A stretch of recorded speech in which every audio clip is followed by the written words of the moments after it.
যারা অল্প বাজেটের মধ্যে একটা মানে ডিউরেবল ডিভাইস খুঁজছেন, মানে আপনাদের হচ্ছে ফ্রিল্যান্সিং এর কাজ শুরু করতে চাচ্ছেন, তাদের জন্য কিন্তু আমার হাতে ডিভাইসটি হতে যাচ্ছে চমৎকার।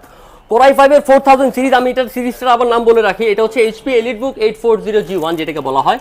এটার মধ্যে পেয়ে যাবেন হচ্ছে চমৎকার চমৎকার সব ফ্যাসিলিটিস, যেমন ডুয়েল স্টোরেজের সুবিধা পেয়ে যাবেন, ডুয়েল ডাবল র্যামের স্টোরেজের সুবিধা পেয়ে যাবেন, 8GB র্যাম 128GB SSD, আপনারা চাইলে আপনাদের মন মতো কাস্টমাইজ করে নিতে পারবেন। আর এই চমৎকার ডিভাইসটি কিন্তু অরিজিনাল চার্জার, 15 দিনের রিপ্লেসমেন্টের গ্যারান্টি, 5 বছরের সার্ভিস ওয়ারেন্টি সহ পেয়ে যাবেন মাত্র 19,900 টাকায়। মাত্র 19,900 টাকায় দিচ্ছি সীমিত সময়ের জন্য এই অফারটি আপনাদের জন্য। যদি লুফে নিতে চান তাহলে সরাসরি চলে আসবেন আমাদের শোরুমে। আর যদি হচ্ছে আর ফার্দার কোনো ইনফরমেশন লাগে সেটার জন্য কিন্তু আমাদের হোয়াটসঅ্যাপ ফেসবুকের মেসেজে কিন্তু আপনারা নক করতে পারেন। ঢাকার বাইরে যারা আছেন তারা কিনা কিন্তু টেনশন করবেন না, তাদের জন্য কিন্তু আমরা মানে কুরিয়ার সার্ভিসের মাধ্যমে প্রোডাক্ট পাঠিয়ে থাকি। সেই ব্যাপারটাতে জানতে হলে আমাদেরকে অবশ্যই মেসেঞ্জারে অথবা হচ্ছে আমাদের হোয়াটসঅ্যাপে সরাসরি কল দিয়ে আমাদের সাথে যোগাযোগ করুন। সীমিত সময়ের জন্য যে অফারগুলো দিচ্ছি অবশ্যই সীমিত সময়ের জন্য, তো তাড়াতাড়ি করে চলে আসুন 19,900 টাকা দিয়ে এই চমৎকার ডিভাইসটি ফ্রিল্যান্সিং করার জন্য, পারফেক্ট ডিভাইসটি কালেক্ট করতে।